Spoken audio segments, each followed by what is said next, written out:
Agar siz kripto tradingda shug'ullansangiz va 1 million depozitga chiqmoqchi bo'lsangiz va shunaqa kapitalni boshqarmoqchi bo'lsangiz, sizga aniq kerak bo'ladi bu risk management. Men sizga bitta formula orqali risk managementni kontrol qilishni xudo xolasa o'rgataman. Videoni oxirigacha e'tibor bilan ko'ring. O'zi bizga risk management nima uchun kerak? Biza risk managementni bilmas ekanmiz, topgan pulimizni yo'qotaveramiz. To'g'ri, misol uchun 2, 3, 4 ta tradingiz o'xshashi mumkin, savdolaringiz o'xshashi mumkin, lekin baribir mana yo'qotishni oldini olmasangiz-da, mana shu narsani hisob-kitobini qilmaydigan bo'lsangiz, to'g'risi ertaga misol uchun kichkina depozitni uncha qiynalmasligingiz mumkin, lekin уже tam kattaroq depozit o'tib betdan kelib qolsa, bu kim pulini boshqaraman deydigan bo'lsangiz, sizga konkretni kerak bo'ladi va adashasiz. Nimaga? Summa katta, bitta yo'qotsangiz ham уже tam odam panikaga tushib qoladi, siqilish boshlanadi, shu bilan trevoga tam bu sohadan chiqib ketishingizga ham sabab bo'lib qolishi mumkin. Shuning uchun men maslahat berardim. Oldin risk managementni zo'r o'rganib oling, xohlasa shundan keyin sizga konkretdan bu soha foyda berishi mumkin. Men sizga hozir shunaqa formula o'rgataman. Bu formula orqali siz bemalol misol uchun shu kichkina depozitingizni ham misol uchun davomiy o'stirishingiz mumkin. Sirazi katta foydani va'da qilinmaydi bu yoqda, lekin sizni kapitalingiz davomiy o'sishiga o'zingiz guvoh bo'lishingiz mumkin. Videoni oxirigacha ko'rsanglar, xudo xolasa men sizlarga podrobno tushuntirib beraman. Odamlar risk managementni qanaqa tushunadi? Misol mana qaranglar. Mana shu aktiv, to'g'rimi? Например, kelyapti. Misol uchun men mashtan kiryapman, misol tariqasida. Stop loss qo'yapman, например, da. Stop loss qo'yapman, take profit qo'ydim. Stop loss bor, take profit bor. Mana risk management deb aytishadi. Aslida bu emas. Risk management bu yo'qotishga tayyor bo'lgan pulingizni hisob-kitobini olish, mashinaga qarab turib bozorga kirish.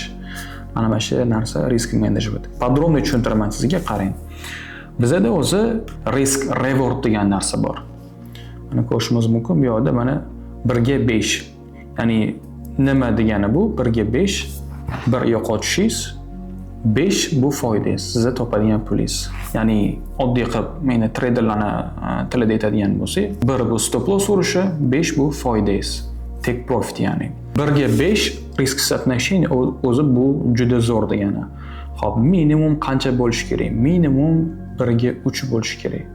Endi to'g'ri, 1 ga 1, 1 ga 2 ishlaydiganlar ham bor. Endi ular asosan forex-da, futuresda shug'ullanadigan odamlar bo'ladi.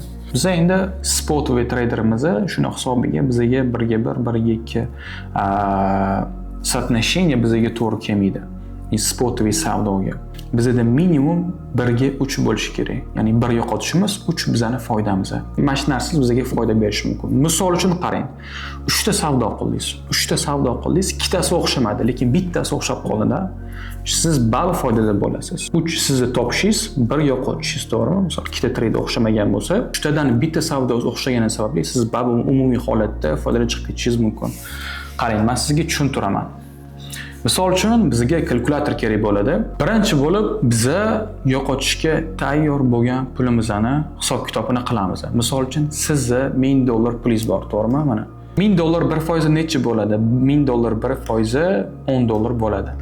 $1000 1% qiladigan bo'lsak, mana ko'rishimiz mumkin 990 chiqyapti. Ya'ni $10 bizani yo'qotishga tayyor bo'lgan pulimiz, to'g'rimi? Qaranglar, hammasi 1 ga 3 risk соотношениеda.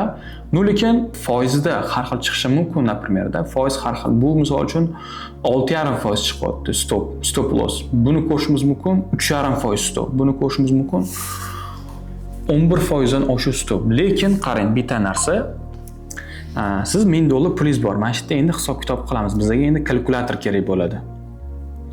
Biza 3 ga 1 oldik, to'g'rimi?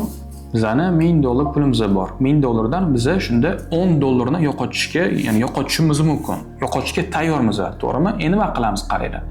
$10 ni biza ko'paytiramiz.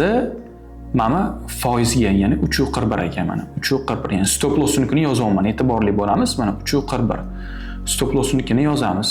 3.41. Men stop loss'i foizini hisoblayman. Mana shu yerga e'tiborli bo'lamiz. Ya'ni bu yerga yozamiz 41. Keyin foizni bosib olman. Bitta foizni bosaman va menga mana qancha bilan kiradigan summamni chiqarib beradi. Ya'ni 2000 ya'ni 293 dollar bilan men kirar ekanman именно mana shu pozitsiyaga. Xo'p, botga yozamiz, bo'pti. 293 dollarda 293 dollar. Endi foydamizni hisoblaylik, mana shuni ko'paytiramiz. 11% ga ekan, mana 11% ko'paytirlik chiqani. 11%. 32 dollar, daromadimiz 32 dollar bo'lar ekan.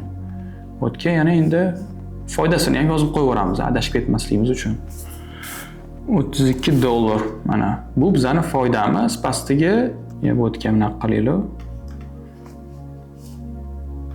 Mana bu pastga mana 10 dollar yo'qotishimiz. Bu 293 dollar. Endi qaranglar.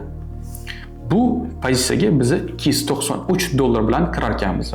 1000 dollar pulimiz bor edi. Biz 10 dollarni yo'qotishga tayyormizda. Endi mana qaranglar, 10 dollar plus endi nima qilamiz? Xuddi shu narsani qilamiz. Ya'ni stop lossni foizini ko'paytirib olamiz. Tak. Ko'paytiramiz 6.79 da. Keyin foizni bosyapman. Bu yerda ko'rishimiz mumkin 147 dollar chiqaryapti. Ya'ni 147 dollar bilan men kirar ekanman именно mana shu pozitsiyaga. Men yozib qo'yaman 147 dollar kirayotgan summam. Xo'p, endi buni hisoblaymiz. Tak, 147 dollar bo'lsa, mana foydam qanaqa bo'lar ekan? Foydamiz 20 plus ekan, ko'paytiramiz. Mana foydani chiqarish uchun xuddi shu narsani ko'paytirasizlar. 20%, mana bu 20% ko'rsatyapti. 20%. 29 dollar daromadimiz. Bu yerda biz 29 dollar topamiz. O'tga ham yozib qo'yamiz. Endi uchinchisini hisoblaymiz. Uchinchisi ham xuddi shu narsa o'rtoqlar. 1000 dollar pulimiz bor edi. Yo'qotishga tayyor bo'lgan pulimiz 10 dollar. 10 dollar olamiz. 10 dollar olamiz va buni bo'lib yuboramiz. Nechini? 11.2 ni. 11.2 bo'ldi. Foizga bitta bosib yuboramiz. Biz 89 dollar bilan kirar ekanmiz. Endi mana shu 3-pozitsiyaga 89 dollar bilan kiryapmiz. O'tga endi yozib qo'yamiz. 89 dollar. 89 dollar bilan kiryapmiz. Xo'p, bizning foyda qanaqa bo'lar ekan? Shuni ko'paytiramiz. 34% da, 34 da. 34%. Bu yerda 30 dollar bo'lyapti daromadimiz. E'tibor berayotgan bo'lsak, bu yerda take profit ham, stop loss ham har xil, lekin formula bitta. Ko'rayotgan bo'lishimiz mumkin, hammasida bir xil pul yo'qotyapmiz. Ya'ni hammasida 10 dollar. Hammasida 10 dollar. Endi aytishingiz mumkin, например, daromad kam-u. Daromad kamroq bo'lishi mumkin. Sizni depozitingizdan kelib chiqib, sizda 1000 dollar depozitingiz bor edi, 10 dollar yo'qotishga tayyorsiz va 10 dollari mana shu pozitsiyaga qarab turib, ya'ni misol uchun qanaqadir bitta setup bot, to'g'rimi? Misol uchun mana bunaqa W bo'lyapti, например, da. Bunaqa W bo'lyapti. Tepaga bunday chiqdi, уже tam breakout qildi, to'g'rimi? Уже bunday qaytadi. O'sha paytda siz mana shu narsani bunday qo'yasiz, keyin mana shu yerda o'zi hisob-kitobini qilasiz. Ya'ni stop loss metsi bo'ladi. Boshqacha bo'lishi mumkin. Ya'ni foizli raqamlar boshqacha bo'lishi mumkin, lekin formula bitta. Tushunyapsizmi? Mana bu narsani siz 1 ga 3 qilishingiz kerak. 1 ga 3 bo'lishi kerak. Ya'ni minimum 1 ga 3 bo'lishi kerak. 1 ga 5, 6 ga 1, 7 ga 1 bo'laveradi, lekin minimum 1 ga 3 bo'lishi kerak. Tushunyapsizmi? Mashinadan kelib chiqib siz hisob-kitob qilasiz. Ya'ni formulani tushunyapsizlar. Foiz qancha bo'lishidan qat'iy nazar, ya'ni misol uchun stop loss'imizda, take profit'imizda qancha bo'lishidan qat'iy nazar bizda minimum 3 ga 1 bo'lishi kerak va biz boshida hisob-kitob qilishimiz kerak. Qancha pulimizni yo'qotmoqchimizda?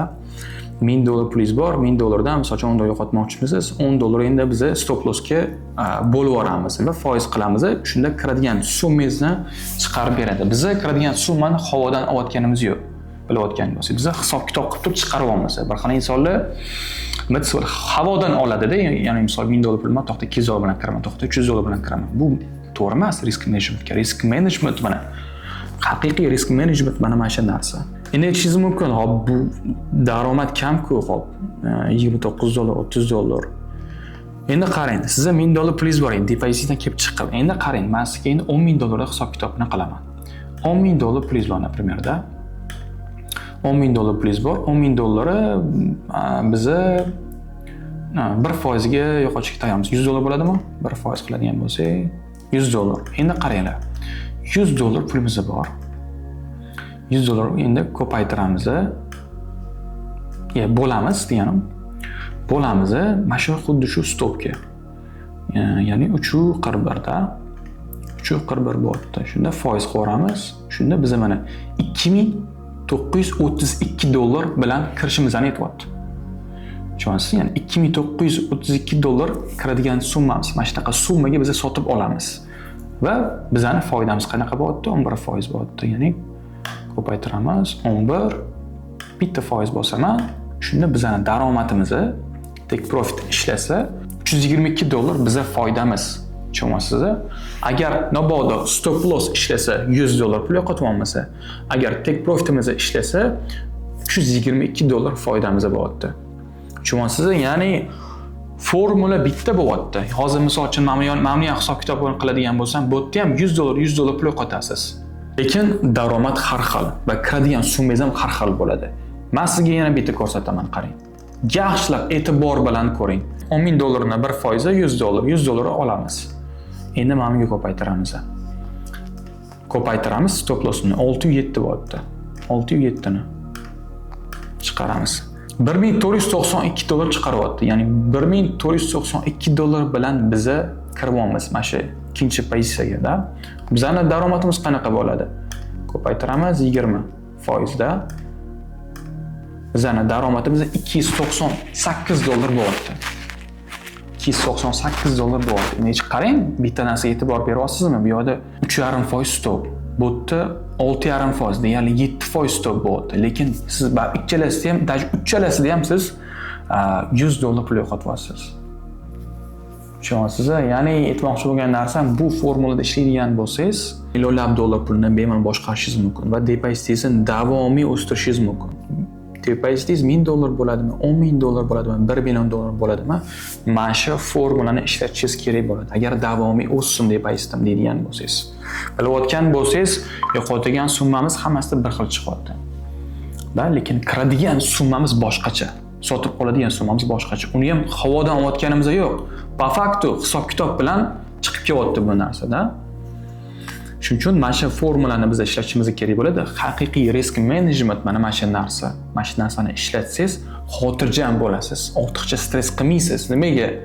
Odam havodan olmayapti-da, misol qancha bilan kirishini, например-da, qancha tam stop qo'yaman degan narsalarni havodan olmaydi odam.